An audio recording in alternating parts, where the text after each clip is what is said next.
Hey everyone, Merry Christmas, Happy Holidays, and, well, it's good to be back. One of Disney Animation Studios' most recent films, Raya and the Last Dragon, had a dual release on Disney Plus and in theaters due to the pandemic. Because of this, I don't feel that it ever got the large enough audience that I feel it deserves. Sure, a lot of families did end up watching it on Disney Plus, and there's a lot of children who became absolutely addicted to it, and it made it onto Blu-ray, so of course I went out to buy it because I gotta own every single Disney Animation Studios film. But I don't know, at the same time, I don't think it ever reached the same level as Frozen, which is going to be pretty hard to do, but even Moana. I never felt like a lot of people were talking about Raya and the Last Dragon. Maybe it's because of the lack of talking animals, or maybe it's because it doesn't have any musical tracks. But I think it's one of the best things that Disney has done in years. In the land of Kamandra, the people have divided themselves amongst various tribes, but the leader of the Heart tribe brings everyone together as a symbol of goodwill. However, the people of Fang have a plan to steal a gem, which was created through a sacrifice done by dragons to keep the evil Druun spirits locked away. Yeah, it's a lot to grasp at the beginning, but just stay in there. After a struggle, the gem is destroyed into 5 pieces, and the Druun spirits return, causing anyone in its path to turn to stone, including Raya's father, as all the tribes run away with an individual piece of the broken gem. 6 years later, Raya is still searching for the final pieces and gets help from the last dragon, Sisu, who she hopes can create another gem and bring peace to Kamandra. There's a lot of classic fantasy and adventure vibes from this film. In the past, when Disney Animation has gone the action-oriented fantasy route without making it a musical, the result has been mixed. They haven't even done this kind of action-adventure that often. The Black Cauldron, Atlantis, Treasure Planet, anything else from the Disney canon features singing or talking animals or fairy tales. So in a way, I'd almost categorize Raya as risky, as those other movies I listed flopped at the box office and were considered critical failures. Raya and the Last Dragon is different because the studio has gotten way better at writing these stories and making them more relatable to the general audience. It's a much better paced movie that doesn't have awkward characters or scenes, and the animation is beyond breathtaking. I didn't think they'd be able to match the beauty of Moana, which I found to be Disney Animation Studios' best looking computer animated film to date. Yet Raya manages to be even better and more detailed. Raya and the Last Dragon also takes so many Disney tropes that often annoy me and turns them into really compelling story elements. For instance, they have this baby in a group of monkeys. Usually they would just be there to entertain the little kids in the audience. But instead of having them be generic sidekicks, they actually have a lot of funny physicality and humor. There's also this younger kid, Baon, who owns a boat, and Tong, an older, tougher character who has a sweet side.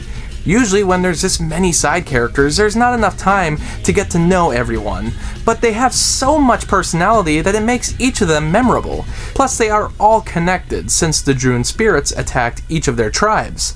As things move along, you learn that they've also lost family members to the Druun. It makes for a really heartbreaking moment. This might be one of the few movies I've seen with such a large, quickly put together group of characters that also manages to make an impact on an individual level. It also does that thing that a lot of fantasy adventures do where they have to get several items over the course of the story. Usually, the first item is the toughest to get, then the rest of the items are rushed and found way too easy. I mean, go look at Deathly Hallows Part 1 and Part 2 if you need some kind of reference. Most of the time, if it's this kind of story, it doesn't come across as challenging once the third act begins.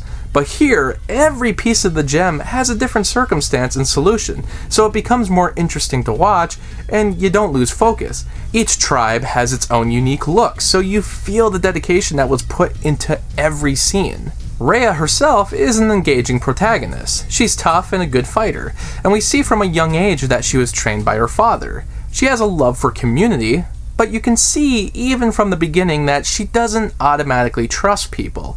In fact, the one person she finally decides to trust betrays her, so she has a complicated journey to the finale. I like that she makes mistakes. She has the methods of a typical action star, but she also doesn't succeed every time and needs to reflect on her errors. Overall, she feels like a real character that a lot of people can identify with. Sisu, the dragon, is maybe my least favorite of the bunch, but that's not really saying much. I suspected that casting Awkwafina would maybe lead to a situation that would be too similar to Aladdin's genie, and it almost does, but as we get to the second act, the character started to grow on me, and it didn't feel like a bothersome copy of other comedic performances.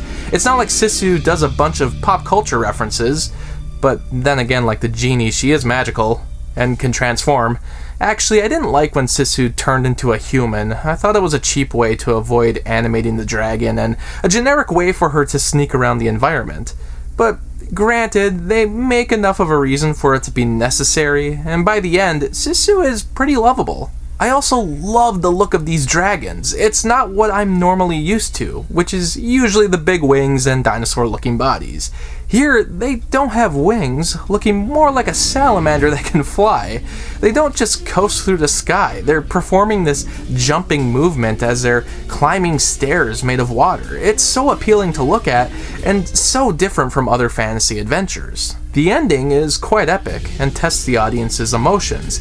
I've heard many debates online about the message of the movie, with a lot of people basically saying they like the film, but they don't think it has a good outlook on trustworthiness, deeming it too naive. However, I think that's the point. Raya does have problems trusting people, and even when she does, she still gets screwed over. The finale pushes everyone into a situation where there's no other choice, and who knows, maybe things could theoretically have turned out different.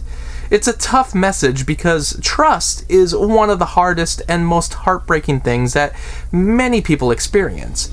I don't think you need to agree with the film's solution, but it does its best to challenge the moral it's trying to get across. And that's why the responses have been so genuine and emotionally driven from what I've seen. In that case, it means the movie's working. Overall, Raya and the Last Dragon is one of my favorite movies of 2021. Now, since writing this review, the movie has been nominated for a Golden Globe, and the discussion around the film has been growing. There's a lot more people talking about it online, and I don't know, I just didn't see that when the film premiered, so it looks like the audience has been growing, and it might start to reach the level of the other great Disney Animation Studios films. Personally, I think it's great. I think it's one of the best that Disney has done in, and they've had many great years recently, but to me, it's great. And I'll be returning to it a lot in the future. And if you haven't seen it yet, watch it for Christmas. Sit the family down. It's not a Christmas romp, really, but, just play it and then watch Christmas Vacation after. I don't know. Special thanks to Anna for this Patreon request. Thanks for watching the video, and special shout out to Lauren, Anthony, Anna, Kirsten, Spencer, Lucas, Ryan, and Robert for supporting me on Patreon. By joining my Patreon, you can get exclusive blogs and videos, and for just $7, you can get your own monthly movie review. I hope you stick around, cinephile, and have a happy, productive day.